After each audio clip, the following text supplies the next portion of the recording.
าวขาดสาวเลี้ยวมองตกเดือน12น้ำเป็นฟองหัวลมพัดตาเดือนเที่ยงเดือนนี้ส่วนไอ้นี่กอดหมอนนอนหนาวหัวอกมันแสนปวดร้าวขาดสาวผู้มาเลี้ยวมองหนาวกายทนสู้ขาดคู่ยามนอนได้แต่อาวรบางอ่อนน้ำตาไหลนองลมหนาวพัดปั่นสะบันพายอายมองหัวใจอายว่างสิห้องอยากจองผ้าห่มกาโคนยิงได้ไผเดจะคิดสงสา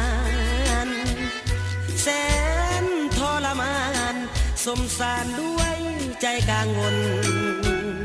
เหมือนเงือลำน้อยล่องลอยนาทีสายสนเปรียบชีวิตของชายคนจนสาวบ่สนต้องทนหนาวตาเงินคำหมื่นแสนแม้นมีคุณค่าถ้าขาดแก้วตาก็เหมือน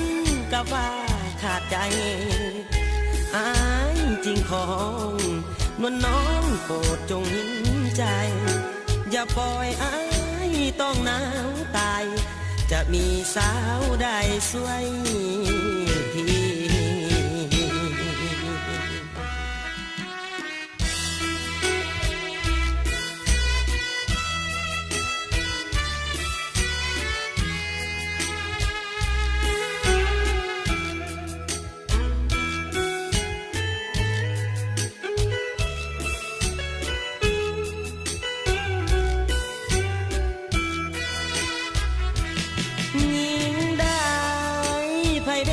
จะคิดสงสารแสนทรมานสมสารด้วยใจกลางบน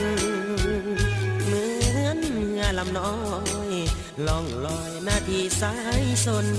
เปรียบชีวิตของชายคนจนสาวบ่สนต้องทนหนาวกา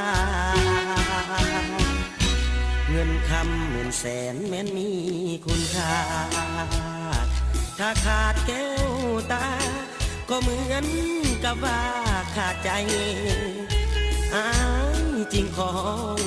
นวลน้องโปรดจงเห็นใจอย่าปล่อยอา